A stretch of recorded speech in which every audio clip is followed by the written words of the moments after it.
What's up, crew? Welcome to Filming in Progress, the show that takes you backstage into the world of local businesses and the people who make them shine. I'm excited to welcome Julie Shipley Strickland, a dynamic senior wealth advisor at Wellington Altus Private Wealth and a senior insurance advisor at Berg Tademir & Associates. With over a decade of experience, Julie empowers clients to confidently build and preserve their wealth while also paving the way for future female leaders in business. Here we are. Thanks for being here. Thank you. Julie, were you always skilled at money management? Define skilled. I think money's always interested me. The power of it's interesting, right? The power dynamic. If you have money, society says you're more powerful. So I think that has always been a little bit of a, what does that mean? But I like it. I get a little bit of a high off of seeing clients building wealth. I shouldn't say a little bit of a high. I get a really good high off of it. Yeah. So I would say that that's part of it. And as humans, we go after the high. I think I really enjoy seeing people progress. And I guess that's twofold, because I've got clients that are younger saving, so I love seeing their growth. But then I also get a little bit of a high off my retirees where their portfolio grows even though they're taking money out. I get really excited about that. So I've managed the portfolio well, allowed it to grow, and they're living the lifestyle they want, and I've helped my young clients grow. So I like both sides. See how excited I get? Yeah, I can. I'm excited for this conversation. What more do you got? Did it come naturally for you at first, and was it personal first, and then you kind of made it into a business, or how did that come about? No, so my dad was an insurance salesman. So Freedom 55 running on the beach, and the guy would age. I'm dating myself now, the commercial in whatever, the mid-2000s, I don't know. So my dad was that. I started working for L'Oréal Paris in sales, really liked people, but my degree was in finance. Nowhere for me to progress here in Calgary. So moved over and kind of interviewed a whole bunch of, looked at real estate, mortgage brokering, conflict and negotiation management. I looked at all these things. My dad was like, you should go meet my buddy, et cetera, et cetera. Met with him and was like, oh, I like this balance of growing people's wealth, supporting them on the risk management side with insurance, having my own business. But I wasn't investing myself at the time. And really, my business started heavily on the risk management side, on the insurance world, and then migrated over to the wealth management side for sure. And now, yes, I definitely invest quite a bit. I definitely invest in a lot of female-led businesses. I definitely invest in friends' businesses. Anything I believe in, I throw some money at. I definitely like that. And I would say my portfolio's, mine for sure, is probably the riskiest, for sure, and it should be. But I really like figuring out how to build wealth. That intrigues me quite a bit. So was it always there? Probably. Did I know it was always there? Definitely not. It's emerged, especially since we moved over to Wellington in 2019, January of 2019, it's emerged and flourished quite a bit. They give us a beautiful platform to operate from. And so you can really focus on the client and building their wealth as opposed to dealing with all the other things a business owner has to deal with. They make HR, IT, et cetera, really easy. So yeah, I would say it's flourished in the past 5 years, especially. Yeah. When dealing with money, I feel like a lot of people look at money like charts and numbers and that sort of thing, which obviously there's a large element of that, but it's also very psychological and making sure that you're appealing to your clients and the psychology of money, et cetera. Is that true? Yeah.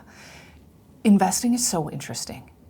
You get some people that are, I have to invest because that's what I've been told to do, or my grandfather invested, or my dad.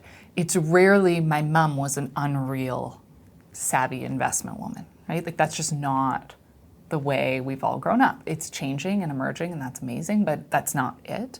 So you're either told to invest, you're supposed to invest, but there's a lot of, I don't want to use the word trauma because yes, there are people with money trauma for sure, but there's a lot of unknown around it. There's a lot of, how is this going to benefit me? When is it going to benefit me? It's supposed to grow. What's it going to be?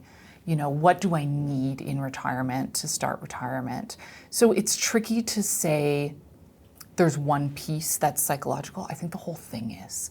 And everyone has a different avenue with it. For a lot of younger clients, it's simply putting money aside. So, okay, I'm putting $100 aside, now I want $200 aside, now 500, now 1,000. That's what I want to do. For business owners, it's strategy.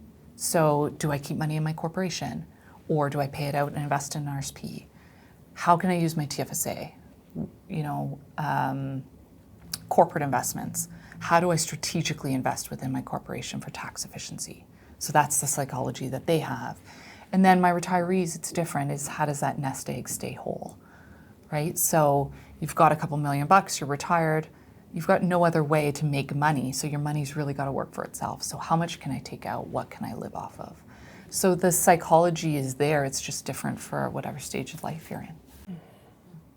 Do you find that a lot of the work that you do is education-based? I would say I feel like 80 to 90% of what I do is education-based.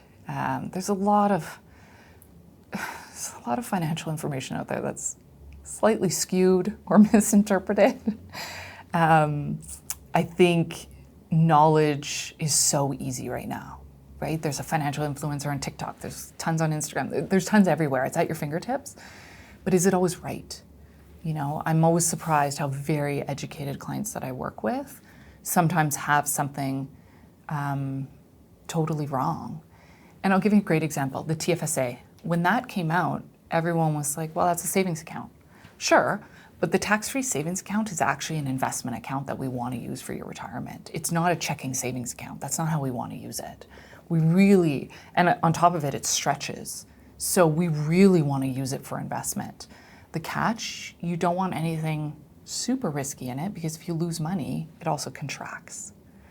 So that sort of thing, that was almost mislabeled in my mind when it came out. It shouldn't have been called a savings account, it should have been called an investment account. So people have that connotation. But at the beginning, there was a lot of very intelligent clients who were like, oh yeah, no, I've got a savings account. No, it's very different. We're going to use it in this way.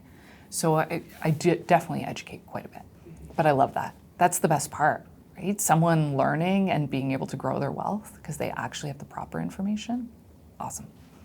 It's good stuff. Where does that personal value alignment come from? Like you're obviously passionate about the people just as much as the money and numbers side of things. Was that always the case too, or maybe was that the driver to get into it in the first place? Yeah, good question. I think for me, I'm such a highly empathetic person, blessing and a curse. So I really like to see people do well.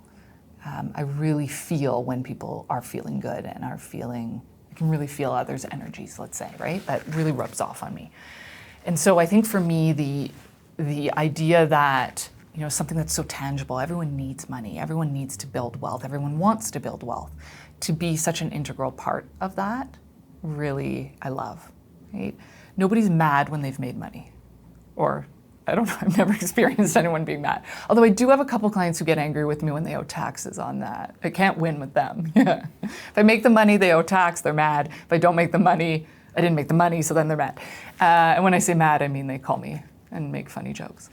But overall, I think people really enjoy making money, so why wouldn't I want to help with that, right? So I think in that perspective, I don't know whether it was a bit of the chicken and the egg syndrome, right? Like which one came first? I think it would have to be that I saw people really feeling good about making money, and that drove me to build it more and more and more. That's what I'm gonna go with.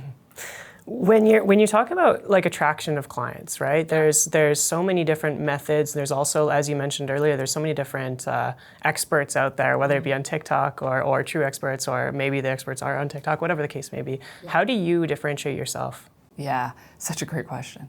I struggled with that. This is a male-dominated business, and it still is. And that's not a bad thing, but as a female who wanted to do it differently, I really struggled with that, I would say, for the first solid 10 years of my career, for sure. I was really unsure. I had 2 children right at the beginning, 3 and 6 years into my career. Nobody worked from home. Like I remember being asked when I had my second child, how are you gonna do it? It's 2014. I'm gonna work from home. How are you gonna work from home? Yeah. Fast forward 6 years and the whole world worked from home. So I think attracting the clients that you want starts with yourself, right? So who do I think I can add the most value to? If you're someone with a pension, a group RSP, and you don't have much disposable to save with because you're saving it all through your work, can I really add that much value? As opposed to a business owner who's got all these tax planning strategies. Do they need a holding company? Do they need a trust? I need a money team that works with my accountant, sets up companies with my lawyer. Do I pay myself more or less? How do I pay myself? This sort of value I can really add to because one, I'm in the same position. I own a couple businesses myself. But two, I've got years of experience working with other business owners. So that attraction's there. And then if we go down kind of the female path, right? Traditionally in this industry, there's not many female advisors. There's fewer that specialize in working with women and really want to connect before selling this product or pushing the solution, right? To me, the solutions are just that. They're just solutions to a problem, right? So, I want to save for retirement. Okay, here are a couple of solutions for you. But why do you want to save for retirement? How long are you going to be retired for? Are you going to retire early, late? Do you want to work part-time? Are you going to live in Canada? All of those questions need to be answered before we can find the right solution. And if we don't connect first, you're kind of going to Band-Aid it, probably, right? And so I like that connection part. I'm after that relationship and that connection part before implementing the solutions. I think hope that answers your question. Has there ever been a prospect or a potential client that, maybe their business would have been really valuable to you, but you made the choice not to work with them? Yeah, I just recently had one that I took this person on as a client, really against my gut. It was in 2021. Look, our business did really well through COVID. A lot of people wanted to invest when the market went down. And so I was taking on clients that maybe didn't align perfectly. But this one has been the only one that has full circle and ended up leaving. And it was interesting because on our closing out conversation, it was both of us that just didn't have a great alignment. This person's, I deem them an acquaintance. They're running a great business. They're doing really well. But they wanted a written down, concrete 50-page plan. And the clients I work with don't want some plan in a drawer. They want conversations. They want communication. They want to have a plan, but they don't want to reference a 50-page document. They want to converse about it, and it's an ever-evolving plan. It's not, And so I wasn't the right person for this person. A great client, huge potential, really nice person. But just not a good fit. And I think that person will be better off with someone else. And I hope they are. Doors always open, but also we would have to change the parameters of the work we do with them because I'm not doing a 50-page plan to sit in a drawer and collect dust. I just don't think that's valuable. And I preface that with a lot of my clients now from that learning experience, right? So yeah. Do you think the world is going in that direction where, communication, face-to-face communication, like what we're doing right now, or having a conversation on the phone about making a decision is increasingly sought after than a plan sitting at the bottom of a desk? That's such a beautiful question because on one hand, you've got robots that can invest money, you've got Questrade, you've got all these automated services. And yet we've seen such a swing towards planning. Because a robot can't plan, right? You need a human brain to take all the pieces in and make decisions as to what is best and weigh pros and cons to every decision. And so I feel like my industry is moving away from the portfolio construction being the be-all and end-all. So, Wolf of Wall Street, invest in this stock, do this, minus the cocaine and all the rest of it, that used to be the stockbroker world, right? Like buy this stock, buy how much, aggressive, fast, hard, like that was the world in the 90s, 80s, probably even early 2000s. I think now it's moved away from, is this stock going to do better or is this stock going to do better? Well, if they're both Canadian banks, they're both going to probably do relatively the same. But why are we buying it? What's it going to do for the portfolio? How's it going to help you reach the goals you want to achieve? That's more the conversations that I'm having with clients, as opposed to, do I invest in RBC or TD or B? Really, at the end of the day, there's very few clients that are like, I'm staunch X. It's more, do you believe in energy?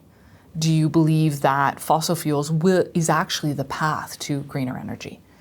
Is that actually what you think, right? And then should we invest in fossil fuels to help bring us towards nuclear and wind and solar? Because we need those to do that. Do you believe AI will be helpful? Robotics will be helpful. Do you think that's efficient? So I think it's more about the belief of what people want to be invested in, of how they want to invest, but what's your ultimate goal? And let's just put a solution in place that reaches that goal, as opposed to let's invest in the hottest stock. I mean, I'm sure that's still out there. It's just not my clientele. I like that a lot. I think when you especially with junior investors or young people who are coming into their first round of maybe investable or disposable cash, whatever, right? Yeah. Is often, what's gonna get the fastest returns. But I love that people are starting to think a little bit more about the why behind it. Yeah. Yeah, and I mean, there's so many adages in our world of this, right? Like, let's just take the tortoise and the hare, right? Like, we can put this to so many things in life. One of them's investing. If you steadily put money aside consistently, and it grows each year or every couple of years of what you want to do, and we build out our portfolios so that consistently, I always draw a pie cake, whatever you want to do, and 60 to 80% of it is managed money. It's consistent. It's what our parents would call blue chip dividend paying stocks. Steady, it's always going to be there. And then whatever you believe in for the last 20, 30, 40%. Energy, AI, social governance, like whatever's of importance to you, happy to look at it and dabble in. But for us, it's very consistent, steady habits. What are we trying to achieve? How are we trying to build your wealth? That's our biggest driver. And then let's protect you along the way. What if you need to take time off work for a leave? You get sick, you're going to recover and you're going to be okay, but let's not disrupt your wealth building plan. Let's have some safeguards in place. So that's our risk management side. To us, it's very, and I say us, like our firm, this is what we really believe in, is just steady eddy, consistent growth. Doesn't need to be flashy, but it's worked for all of our clients. So I guess it's doing something right. Right? I think the focus on planning, the focus on, solutions-based investing, or whatever tagline we want to call it. We want to get to this goal. How do we get there? Let's put great solutions in place to do it. How do you manage when you have, let's say, a client that maybe is very interested in tech and that sort of thing, right? And then you have a flip side client who's maybe very green focused and that sort of thing. Like, how do you manage those two? Is it completely separated? Like, how does that go? Yeah, so we've got core portfolios. So we start from a base of we like a certain manager, we like a certain company. Somebody's got a great track record. Somebody, like any industry, people do well in certain things, right? Certain restaurants are phenomenal at steak. Other restaurants are great at vegetarian, right? So same thing, certain, we might use a Fidelity or a BMO or whomever for whatever position that we want in the portfolio. We do a research. We have an analyst that does a lot of research for us. And we're happy within a certain breadth, I guess I would say. So you want to go into tech, we've got a couple of options. You want to go into to energy, we've got a couple of options. You want to be heavy US, we've got a couple of options. A lot of our clients trust us. So a lot of our clients say, hey, Jules, look, I want to know where I'm at. I want to know what I'm paying. I want to know, ballpark rate of return. What are we looking at here? But at the end of the day, this is what you do every day. I work here and do this. This is what you do. So you do what you do. It's like going to the dentist and telling them how to clean your teeth. It's like, well, I guess you can give them a black shirt, but also they probably know what they're doing. So let's let them do what they're doing. The odd time I've got clients that really want to focus on a certain area. Sometimes I either ask them to manage that on their own. Other times I'm happy, if it's an industry we're really comfortable with. If you want to be in crypto, I'm probably not your woman. I think it's got a place in our society. I think it will grow and evolve. I think a little dabbling's fine. I think 20% of a portfolio is just not going to work with our values. So the clients can hold that off book. They can manage that on their own if that's a big passion of theirs, no problem. And we document it in the file and we have conversations on it and we move on. So that's really how I navigate that. There's 4 or 5 areas that we're comfortable in, plus our core portfolios and that sort of thing. After that, I kind of let the client manage it. But honestly, I probably have half a dozen. I don't have many clients that want that. And half the time they're retired and bored and they just really want to play with stock. Mm-hmm. So I let them. Yeah. How do you manage the emotional side of money? When I'm sure you have plenty of scenarios, but I'm always curious. You always hear horror stories of people maybe over-investing or not, whatever the case may be, and they see a little dip in the market and they freak out. Yeah. I think a lot of communication. I think a lot of education. There will be dips in the market. It's like there will be snow next December. I don't know how to tell everyone. I know it's May and we're all, but there will be snow. It's coming. And then summer will come back. So it's the same with the market. It's going to go up and down. That's the nature of the market. Over the long term, it will go up.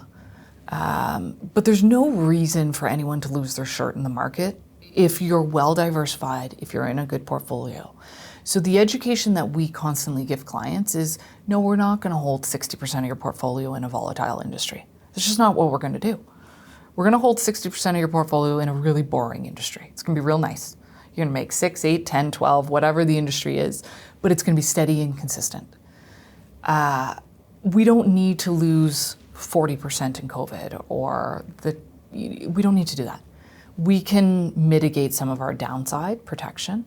And we can stay really, really consistent. That's good portfolio management.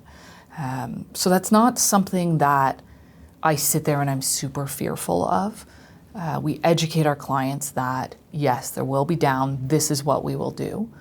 We also forecast our portfolios for not right now. So I'm not making adjustments in a portfolio right now for right now. I made them 6 months ago.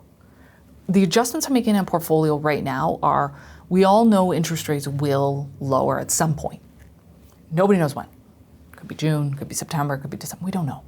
We're starting to make adjustments in portfolios for interest rates to come down a little bit. Will I perfectly time it? No, I can guarantee you I won't. It's also not what I'm here for, because if we're investing for 50, 70, 80 years, if I make an adjustment in June and the interest rates come down in September, it's not gonna make or break their portfolio. Right? We're prepared, that's what we need. So I think for us, it's not this panic and it's not reactive. It's very proactive, it's very communicative, there's a lot of education, and there's a lot of, we're gonna have good years and we're gonna have some not so good years. We're gonna try and make those not so good years by putting these pieces in your portfolio to really buffer that. So yeah, 2020, the biggest thing that happened with 2020 is I had to work a lot because people wanted to dump money in. Not that people were panicked that the world was ending. I think for a couple weeks, and then I think a lot of us wrapped our head around the fact that, okay, we got to figure this out. But a lot of clients wanted to dump money in, and where were we putting that money to work? That was our biggest. That's why we worked so many hours. Yeah. You mentioned earlier that you're passionate about investing in women-led business. Yeah. Why is that? It's underserviced. Look, the hardest thing when you're a business owner is cash flow at the beginning. It really is, right? So for me, if I believe in the product, even if some of them have done great and other ones haven't. If I believe in the product, I believe in the woman, I believe in what she's got to offer in terms of the service offering and everything, why not throw some money at it and see if we can support? To me, gosh, I can't tell you how many times in the early stages of my business, it would have been great to have an injection of cash flow. Right? It's the hardest part of any business. And no bank is going on a one-year entrepreneur being like, here's a couple $100,000. It's just not happening. So I think if I'm able to do it and I really believe in it, then I'd love to see the win, but I'm not there for the outcome. I'm there for supporting along the journey. right? And so it's bumpy. Like, you know, we all know when we start businesses. Look, my husband and I just started another one 6-8 months ago, and good Lord, is it bumpy. It's not smooth sailing at the beginning. Cash does help a little bit, for sure. So why not? So for me, it's just smoothing out that ride. I remember all too well what it felt like to have sleepless nights of, am I making payroll? Am I making rent? What am I gonna do? So if I can ease some of that, it's awesome. Why not? Yeah, I hope to do a lot more of it. Yeah. Beyond the cash side of things, when you're making those investments, do you do any sort of coaching or anything like that as well? No. 2 reasons. One, time. I still have a young family, so I'd like to focus on spending time with my kids and that sort of thing. 2, I feel like I'm just getting to a place in my business where I've got experience and I hear from other entrepreneurs and I'm like, oh yeah, I've lived that. So I'm kind of just getting to that place. I think it's something I'd love to do down the road. My kids are 13 and 9, so give me 10 years and they'll be launched doing their thing, and I'd love to be more involved with some of these businesses. So I think I'm on the journey of getting there, if that makes sense. Yeah. Still learning. We're always still learning, right? Like I've got a little bit of wisdom to share, but I think I could have a lot more in 10 years. So yeah. Was it a hard leap? I know I'm circling back a little bit, but was it a hard leap to kind of go out on your own and start your own business? Oh yeah. Good gosh. Yeah. No, it was awful. Hard. Very. It was. I don't think I'm the type of personality that would have done well with a boss. So I think that ingrained in me. I think I saw my dad be very successful at his business. And I say I saw because my dad passed away about 12 years ago now. And so I think there was a part of it I've always loved in terms of the entrepreneurship side. I think in my industry, it's not a big thing for an investment advisor to be their own boss. Most of investment advisors work for banks. And there's huge brokerages at banks. There's very few independents in Canada. So it's not something that's modeled, right? And my dad was more on the risk management side. So it definitely took me a while. You know, I've been in a few all-female groups with entrepreneurs learning, been part of Grow EO to learn. But really I've been in my industry for 15 years. But I would really say it's been my own business for kind of 8 to 10. The first couple, I was kind of just an advisor, just learning and then having kids and that sort of thing. So it was hugely all the things. Am I making rent? How do I hire someone? Good Lord, I have to fire someone. How do you do that? Tech isn't working. What do you do? You know, revenue's not coming in as fast as we want. Like all the things every business goes through is everything I've experienced. And now I'm feeling it again as my husband and I are starting another business. So, you know, I'm wondering why I got into that again. Mm-hmm. I think it's supposed to be that way. How else do we learn, right? We're not supposed to succeed at everything. It's not supposed to always be easy. We're supposed to have a bit of a journey, right? Or else we don't have stories to tell. So, yeah, I remember being at a friend's wedding in Newfoundland, being like, if this revenue check doesn't come into my bank account tonight, I miss payroll and rent.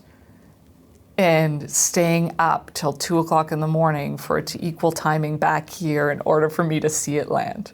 And then just bursting into tears, full on bawling, being so relieved that everyone was getting paid and I was making rent. Only to do it again 3 months later, right? Or 2 months, whatever it was. So yeah, there's been hard times for sure. But also, I have a great team. I get to help out great clients. I get to grow people's wealth. It's pretty cool too. So, do you feel like it takes a certain type of person to be able to deal with those pressures, or maybe is that learned, or how does one go about that? You know, that's a great question. My husband's a new entrepreneur, and bless his heart, at 47, he's like, y'all are just crazy. Like, I don't even know what to say. Every entrepreneur that I meet, I just want to say to them, like, you're nuts. Yeah, I think you have to be okay with a bit of a ride, right? Like you're not going to work and getting paid every 2 weeks, right? You gotta have a bit of a different mentality for sure. I don't think it's for everyone. I don't think everyone wants that. and I don't think everyone should do it. But I also think there's just such big rewards in it too.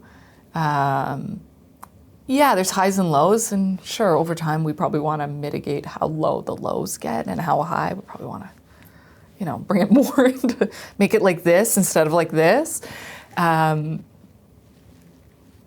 Yeah, I think it does take a certain type of person.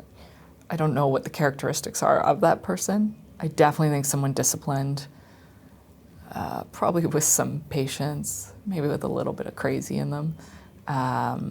I think someone that gets high off of other people's successes. You need to have that because you want to see your team win. That's the only way you're going to win. Yeah. We're just nuts for doing this, right, Aiden? Absolutely. Yeah, 100%. Yeah, I think about that every day. I know, every day. Why am I doing it?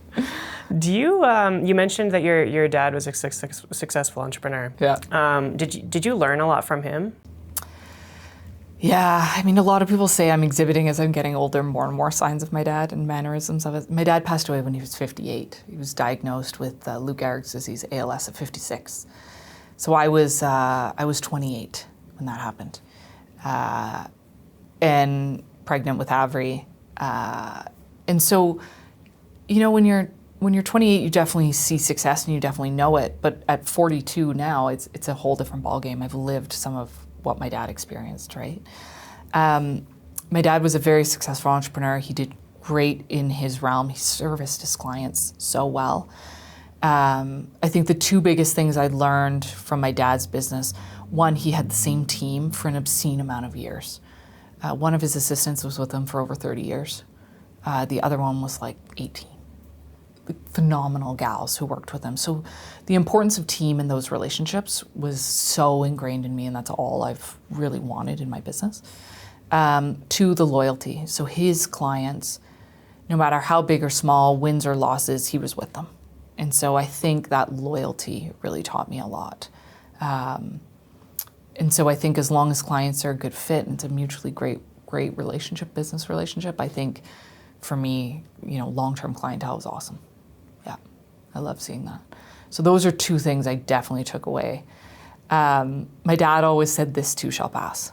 It's one of the best pieces of advice I've ever heard of in my life. And it pertains to so many things. Kids having a tantrum. It's like, well, this too shall pass. It's snowing in May. Well, this too shall pass.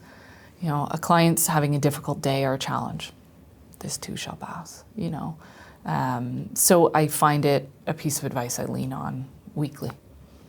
Yeah, just wish he was around to tell me it, because he had a good inflection of how to say it that I haven't been able to repeat. In a business that's built on communication, as we've discussed, and trust and that sort of thing, how important is personal branding? Yeah, that's such a good question. For me, I didn't get into the social media branding space until 2020. And I kind of didn't, looking back, I didn't know what I wanted. I wanted people to understand who I was, for sure. I wanted people to understand, I was capable, had a brain, could educate people on this, wealth building solutions. 4 years later, I just rebranded last fall, and it just launched actually on my birthday in March. And I think now it's more about the education is still important, but it's less of a proving myself education. It's more of, this is what I have to offer, and I'd like the people who want what I have to offer to find me. And if you don't put it out there, it can never be found, right? So for me, that was the focus of this rebrand. This is who Julie is. This is what I've got to offer. I can't wait to offer it to you. And if it's a fit for you, awesome. Let's sit down and meet. And if it's not, no problem. Just take a pass and go on by. And so it was a different motivation behind the rebrand this time. I'm branded as myself and what I have to offer. But as a lot of clients know, a lot of people know, I have a business partner, Clark, who we've worked together on and off for 15 years and been in the same office now for the last 10, and then it's been our own firm kind of for the last 2. And so, is another rebrand on the horizon for, our firm? Probably at some point. for now, for me, the personal brand is so important for people to understand who Julie is and what I have to offer to clients, and I love that. So for now, it fits really, really great. I love it. Circling back on attraction, do you find that the personal branding side of things is helping on that front, with clients aligning with who you are and what, Yeah, I think people know more what to expect, right? I think it really gives, my business is all referrals. So, I meet with, Jane Smith, and she refers to me someone else, and they can look me up and see a bit of who I am from my website and my Instagram. So I think definitely there's either an alignment from that referral or there's not. I would say that only if there's an alignment, clients, prospects will reach out to me. And so, yeah, I think it really allows people to make the decision before they've almost even met me, right? So I would say the prospects I do meet with, I almost always end up working with them because they've already gotten that filter out. So yeah, I definitely think it's people I want to work with, and that alignment feels really, really good. Yeah. You recently started a business with your husband. Yeah. Walk me through that process. Yeah. So we opened a franchise of Rumble Boxing Studio on the west side of Calgary.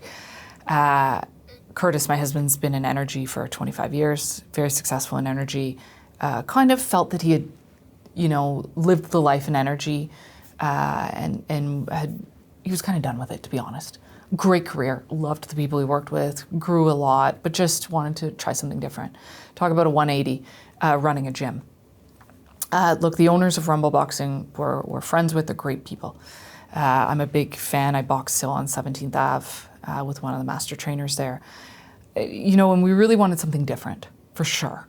But you kind of forget how much of a grind starting a business is. You just block that out, right, Aiden?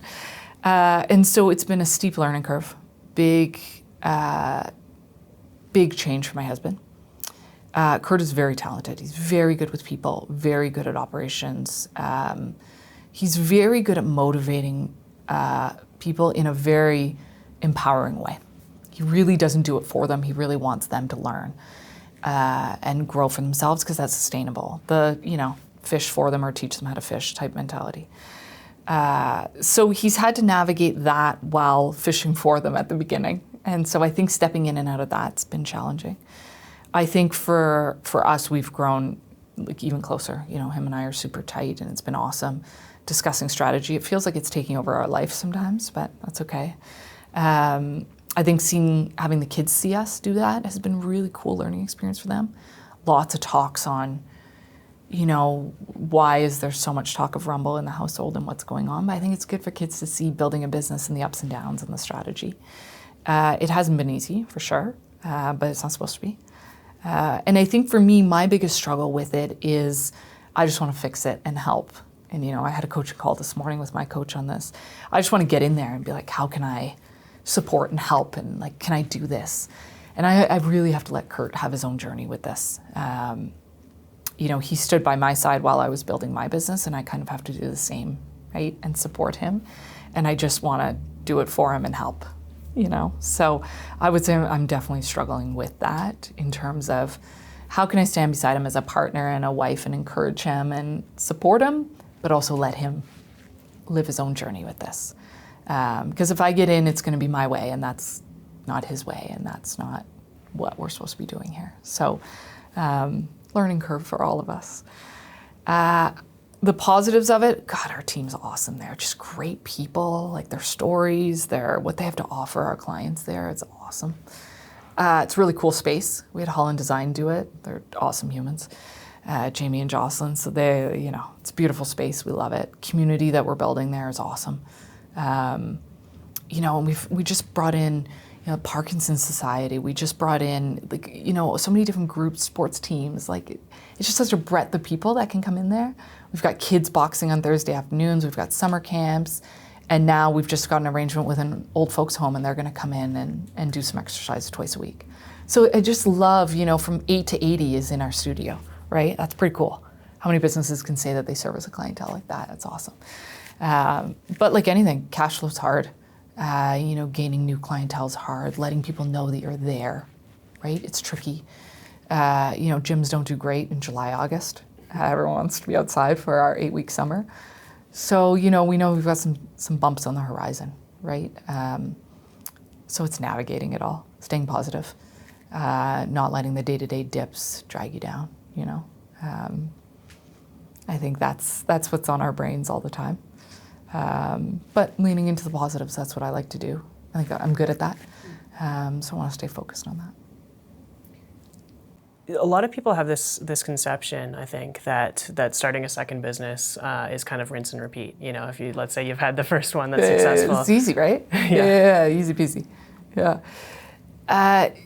No, I would say, well, I shouldn't say no. Okay, my business is very big relationship and connection, right? We're dealing with people's money, wealth. It's up to me to make sure I have some of the difficult conversations with my clients to say, no, you can't pull out 15% of your portfolio in retirement. You can pull out 5%. So we got to figure this out, right? It takes a lot of trust. It's a lot of relationship. It's a lot of time. It's a lot of commitment. Rumble, a gym, is a bit more, there's relationship for sure between trainer and client, motivator, teaching a class. But it's a different type of relationship, right? We're not getting into the depths necessarily of building wealth, that sort of thing. It's let's give you a good workout for the next 50 minutes to an hour. Let's make sure you're leaving our studio feeling great. Let's make sure you've had a great experience. You feel welcomed when you're there. So it's a shorter term in terms of each of the viewings, but maybe more frequent. I wouldn't say it's more transactional. That's not the right word. It's almost more, you feel good leaving my office here versus feeling good leaving Rumble. But it's not a continuous, let's say, build, let's say, with your wealth. There it's more, I go twice a week, I work out, I feel great. So just a different mindset, I think, around it. Definitely not rinse and repeat, right? It's my clients here, it's not a volume-based business. I only have so much time, right? So I work with clients that want to work with me one-on-one or with Clark and I, because we've got quite a few joint clients. Rumble can take a huge capacity of clients, right? So there's a bit more volume coming in and out of there. So definitely different. From a cash flow perspective, here I started and I just hired staff as I slowly needed. There you need a large amount of staff and team to start out with. So definitely not the same business, right? Mm-hmm. But ups and downs, cash flow, marketing, human resources, hire good people, treat them well, develop a good team culture. Yeah, sure, that's all the same. We'll go with that. Well, ideally, you're in both businesses, you're leaving feeling great about the outcome. Exactly. Mm-hmm. Yeah. And you want to keep coming back. Yeah, definitely. Yeah. Do you think there's a commonality or something that you would say it should be a focus for entrepreneurs when building a business? Maybe something that would be universal to building any business? I was thinking about this because I read some of your questions earlier, and this one, it's like almost like, what piece of advice would you have for your younger self, right? I think I thought of 2. So 1, trust the process. It doesn't happen overnight. Listen, nobody made the bajillions and had the free time and had whatever success looks like to them overnight. Maybe I shouldn't say nobody, but most people, okay? It takes time. You got to trust the process. You need to go on the journey. You need to, live the ups and downs, right? So I think if I could tell Julie 10 years ago something else, it would be trust the process, for sure. I think the second thing is have confidence in what you're doing. If you've started a business, you believed in the service, the product, the idea, that came from somewhere. Have confidence in yourself. It's not all going to be, rainbows and sunshine, or sunshine and rainbows, I think is what I'm supposed to say. I flip it around with my French upbringing sometimes. But trust the process, but have confidence in yourself that it will work out. I think too many times I really almost gave up on myself. There's an infamous story between me and my business partner when I walked into his office. I can't remember when, it was 2018 or 19, and I was like, that's it, I'm selling. And he was like, good news, there's no buyers, so you're kind of stuck with it. And I was like, no, you can buy my business. He's like, I'm not buying your business. He's like, we're partners. You keep your business, I keep mine. We're doing this. Like, And I was like, no, I'm selling. And it went on for like a day. And I joked around with them for a day. But there was some seriousness to it because I was really at wit's end and I really just didn't have the confidence in myself that I could take this to the next level. You got to have the confidence in yourself. Work out, figure it out, meditate, go out with friends, do whatever you need to do to circle back and have that confidence in yourself. Because to me, it's the number one thing when growing a business. You need to have confidence and, keep the faith. Right? That it'll work out and you're doing this for a reason. And yeah, I think the last thing, now that I'm thinking about it, is define what success means to you. Right? We see so much that success is driving the car or having the millions or whatever. But, I talk about this with one of my good girlfriends often. She runs a very successful business. What does success mean to you? Is that more time off? Is it retiring early? Is it staying home with your kids? Is it making the millions? Is it giving back to community? Don't let anyone else dictate what success means to you in your business, because everyone's success is different. And making $5 million a year or 2 million or 10 million, that doesn't mean you're successful, right? If you're exhausted and burnt out and not seeing your family and your health isn't great, is that really success? Right? So I think defining what success means to you is huge. And it doesn't need to be money. And I'm the wealth manager, so it doesn't need to be money. It can be time. It's a pretty powerful currency too. What does success mean to you? Yeah, great question. Balance. I like building the wealth. I definitely enjoy that part of the business. But my kids are 13 and 9, and I get a lot of time with them, and I want that time with them. So I'll give up a lot to have time with my kids. I really like being present with them. I like being at their sports in the evenings. I like being with them on the weekends. I like taking some time, good chunks of time off, July, August. So for me, having good chunks of time off, it's a big win for me, real big win for me. I don't necessarily believe the adage that, working harder is necessarily better. I think we need to put the time into our businesses, for sure. I think you need to be present for clients, you need to offer good service. I think you also need to really be able to take time for yourself. I think you need to be a whole person, whether that's working out, meditating, playing an instrument, going out with friends, doing whatever brings you joy in your life. But I think that balance is really, really key. And I think for me, my marriage is really important to me. Some of my close girlfriends are really important to me, close friendships. I think having that well-rounded balance. And I definitely think for me, one thing I love to do is cook, and I don't cook much these days because I'd rather hang out with the kids, or I'd rather be at their sports, or I'd rather be building my business. So I think there's a season in our lives for everything. And I can't wait to get back to cooking. Probably in 10 years when the kids are launched doing their thing. And listen, I'll be a great cook. It'll be awesome. So I think there's a season for things. But for me right now, success is really time with the kids, time with my family. I really love that. And then time for me to do what I love to do too. Be with friends, work out, that sort of thing. I think those are my biggest successes right now. Yeah. Everything else will come. Yeah. And it's okay for those things to change. Exactly. They can evolve with time, right? My kids won't need me in 10 years as much as they need me now. But I sure as hell am going to be very happy 10 years from now. I got all this time with them, right? And so, people say to me all the time, like, oh God, time's flying, right? And sure, yeah, I 100% remember when Avery was just born and Needy was just born and stuff. But also, I really have enjoyed the time with them. Like, I love hanging out with them. And so I don't feel like I miss 8 or 5 or 7 because I got to enjoy that with them. I'm really enjoying 13 and 9 right now. And, everyone, a 13-year-old girl, listen, she's awesome. She makes more fun of me than you can shake a stick at. She is awesome. Just a lot of fun, and we're really tight. But I think that's because I've been able to lay the foundation with her and enjoy that time with her.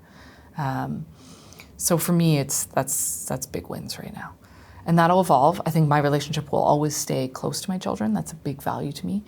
But, I'll have more time for cooking, and the golf handicap will drop down a little bit, and, I'll probably have a better tan in the summer, and yada, yada, whatever else, I want to do. But for right now, it's them And then I love this business. I love my team here. I love this business. I love growing it. But in 10 years, will I want to grow it as much? I don't know. I might just want to take the clientele that I have and keep giving them really great service. Right? We'll see. See how it evolves, and that's okay. Yeah, I love the moving target idea. Yeah, it's nice. Nice, yeah. You mentioned that you're really good at identifying wins, or successes and that sort of thing, and sitting in the positive realistically, right? Yeah. But you also mentioned, obviously, it's a roller coaster. Business is a roller coaster. It always will be. Yeah. How do you, especially like that scenario that you gave where you were just done, that 24-hour period where you're like, I just don't, I'm done with this. Yeah. What kind of tactics do you use? What do you do to remind yourself that this is worth it? Yeah. Well, one, I've learned you can't get there. You can't get to the space where, and I think that was the biggest thing I learned in that experience, is you can't get to the space where you're totally done. You've got to have some barometers in place for, hey, I'm getting to be done. And I've got to, what can I do to maintain? So for me, I've started meditating. I've been meditating almost 3 years now. And I'm about 5 to 7 days a week. And it's not long. It's 5, 10, 15 minutes. But I got to do it. I really got to do it. I got to take those deep breaths. I got to just shut out the noise for a bit. It's a game changer for me. Two, I've been an athlete my whole life. Love sports. So I really need my exercise. And that's scheduled in. And I work out at all different times depending on the day. I lift Wednesdays at lunchtime. Tuesday afternoons after the stock market, I go boxing. Friday mornings, I go running at Barry's. So, I've got a bit of a community built around it, but I've got to have 3 to 4 workouts a week, at least in there. I need to sleep. Look, a lot of the people can survive on 5 to 6 hours, bless them. Whoever you are, I'm so jealous. It's not even envy, it's pure jealousy. Like I'm an 8 to 9 hour person, I gotta sleep. It just helps with mental health, it helps with clarity, it helps me staying sharp.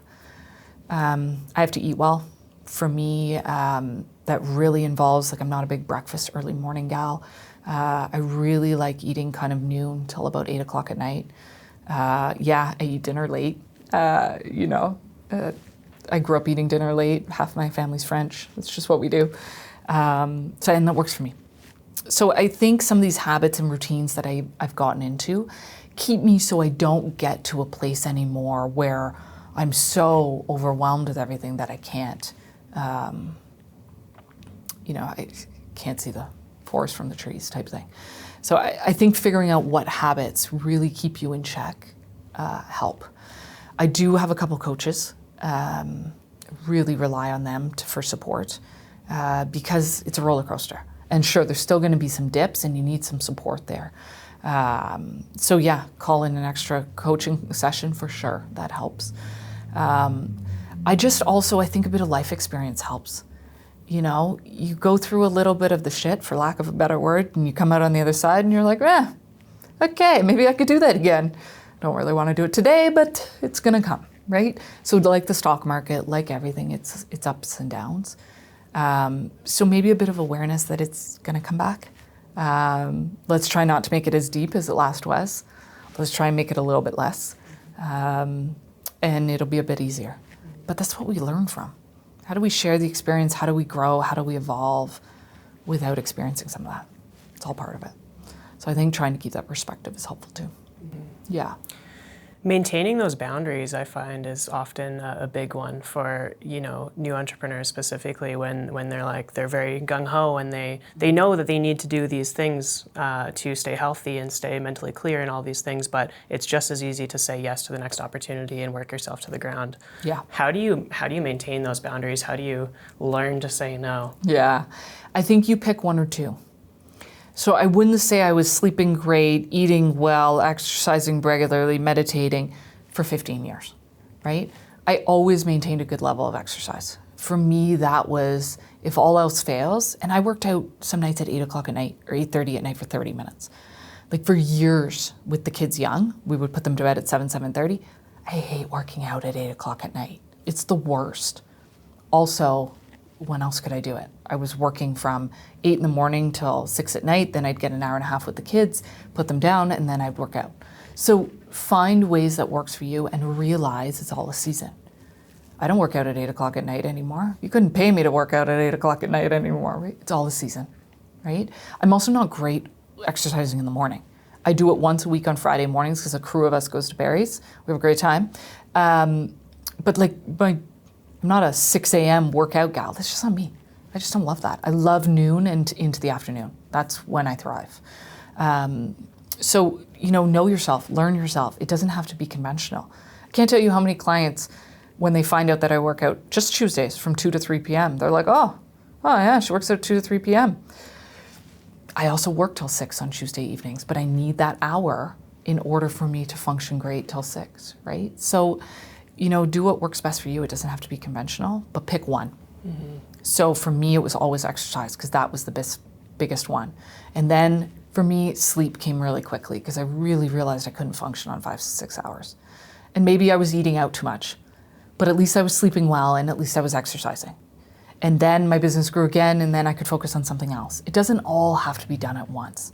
Find something and stick to that boundary, but realize you're in a season and be flexible, right?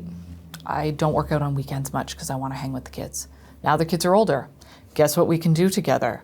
We can go for a bike ride together, right? It's all a season. Yeah. I love the idea of finding what works for you. I think there's so many, there's so many sources that try and prove that, oh, this is the way and you should be doing it this way. And, pick and choose and learn from that, but identify what works for you. Yeah, like what's the book? The 5 a.m. club, 6 a.m. club, whatever. It's a godly hour a.m. club. Listen, ask my husband. I'm not in my finest form at 5:30 in the morning. I really am not. So why am I doing this? Right? Whereas I can work on the couch from 9 till 10 p.m. and frankly go to sleep at 10:05.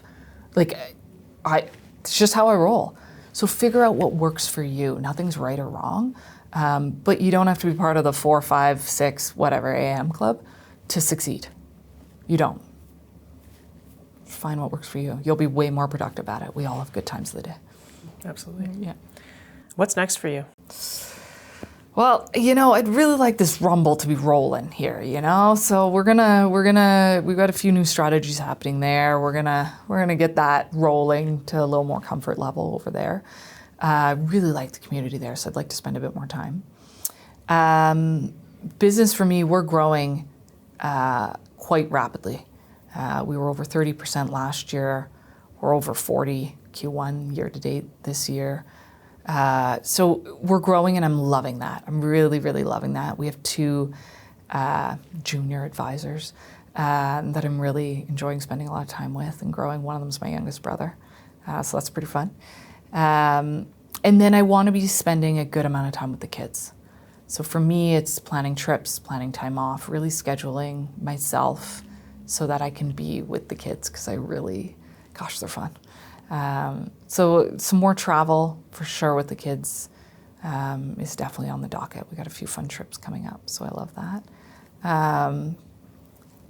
I think besides that, when you're 20, what was I starting this business? 25, 26 starting this business. You always think of where you'll be in 15, 20, 18, whatever years, right? And sometimes we forget when we get there to soak that in and take that in a little bit. And so I'm at a stage where, the business is growing probably faster than I ever anticipated, and I love that. And also, I want to soak it in, right? And I think both of those can exist together. I don't think it's an or. So trying to soak it all in too. Yeah. Balance. Yeah. And maybe not start another business anytime soon. Yeah, I'm going to do that. My husband made me promise. Yeah, no more businesses anytime soon. Yeah. Love it. Yeah. Where can we send people to follow along? Yeah. So my Instagram, Wealth with Julie, probably the easiest. Website is my full name, very long, Julie Shipley Strickland. No, Julie Shipley Strickland. Let's get that right. .com. And you can get everything on both those platforms. It's great. I have a TikTok, not on it, so don't follow me on there. Yeah, I'm not that trendy. Yeah, we're going to stick with Instagram. Maybe in the future. Yeah, maybe in the future, right? That next time we sit down, I'm going to become a TikToker. And I have a big following a decent sized following on LinkedIn. Post a lot of stuff on there too for business-wise, which is great. Yeah, just my name. Yeah. Julie, thank you so much for this conversation. I truly appreciate it. Thank you. It was great. Appreciate you.